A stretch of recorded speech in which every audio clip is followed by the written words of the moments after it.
G'day everyone, Viv here from Battle Bunker. I'm a pirate today so you can deal with it. Arr! Had a request from 40k in the attic. He wanted to learn how to make these. Several people asked for this tutorial last year, a long time ago, after I uploaded a video about hills and rock formations and all that sort of stuff.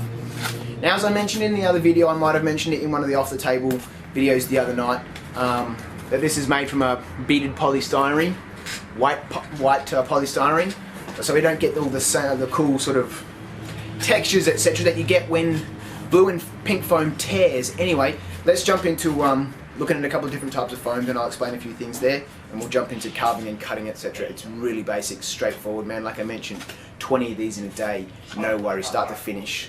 Okay, cool, but we're gonna make one. First thing we need when we're talking about hills, obviously you need your foam, is you need to get yourself a nice extendable knife. One with a retractable blade. Now this one from Stanley has 6 retractable blades in it, so when I use this one, it will pop out at the end of this blade, it'll come out, and as I slide this back, it'll bring a new blade out for me. So I like this because cutting foam, you need a sharp blade. The problem with this polystyrene, and why do you need a sharp blade, is because of the polystyrene. You can see that when it's cut with a sharp blade, it cuts nice and smoothly. But when you snap it or tear it or use a blunt blade, it will tear the foam and you get this beaded sort of texture, which does not look good. First section, I'm going to whack this at points into super fast forward motion, but generally you want to use I generally use this part of my blade to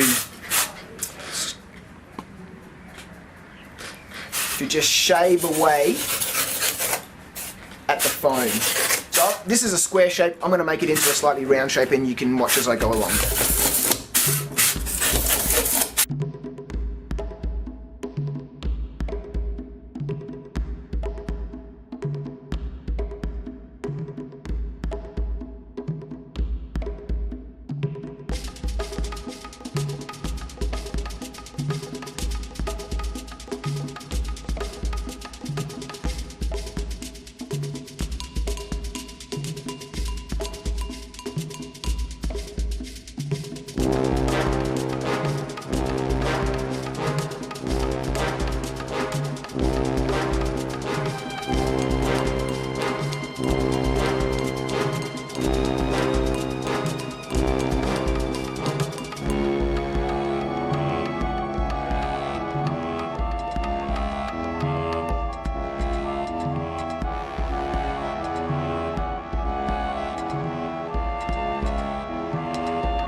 So once we get to this stage, then we're going to mix up our plaster preparation.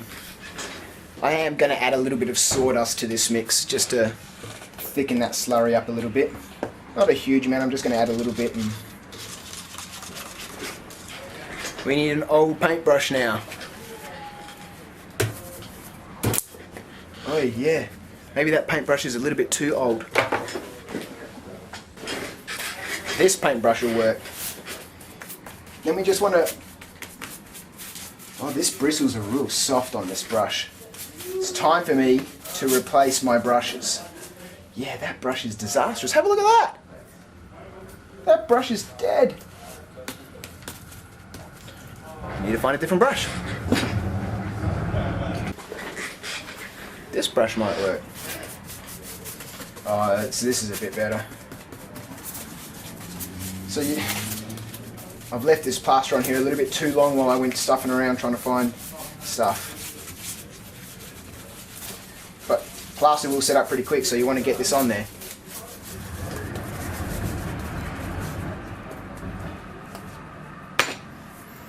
There we go.